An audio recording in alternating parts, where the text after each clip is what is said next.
Bhante, in the three jewels you outlined the five niyamas. Could you say more about the Mano niyama and the way in which it differs from karma niyama? Mano niyama, broadly speaking, can be said to refer to mental operations of a non-karmic nature.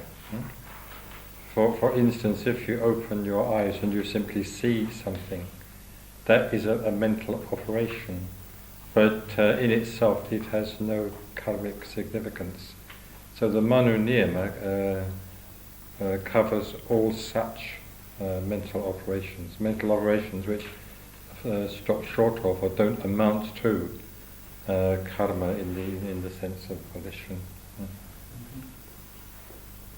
You could say that it covers everything to do with the process of perception.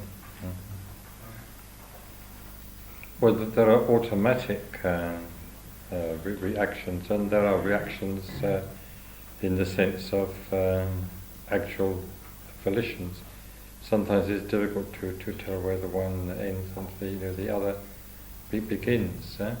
But for instance, supposing someone suddenly pokes something in your eye, you at once blink. That blink is entirely involuntary. It has no karmical significance. But if then you proceed to become angry with the person who pokes something in your eye, well then that anger is a volition, and you will then be creating, as it were, fresh karma. But the initial blink, one might say, would belong to Mano niyama.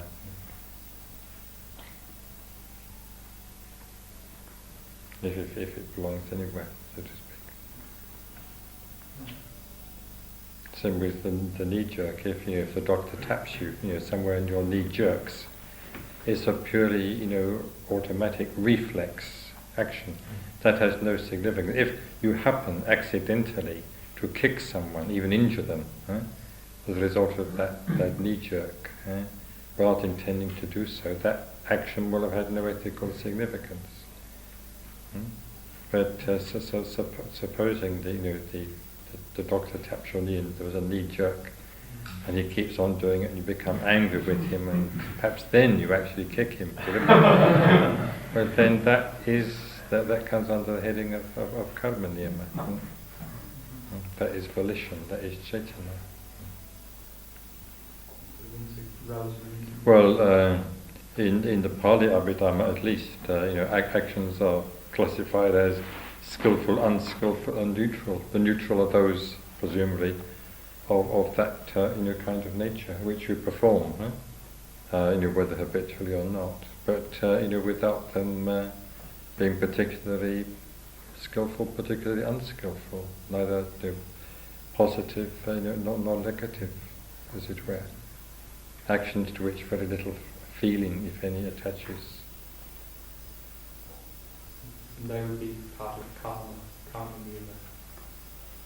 No, they wouldn't be part of karma niyama. You could even regard them as virtually reflex actions, though you wouldn't be accumulating tooth cleaning karma, unless it was associated with some other definite intention. For instance, if you definitely and consciously cleaned your teeth, with the intention of beautifying yourself, well, this would represent a mental attitude. This would represent an actual volition, and it would have karmic consequences. But if you simply got into the habit of cleaning your teeth and don't attach any particular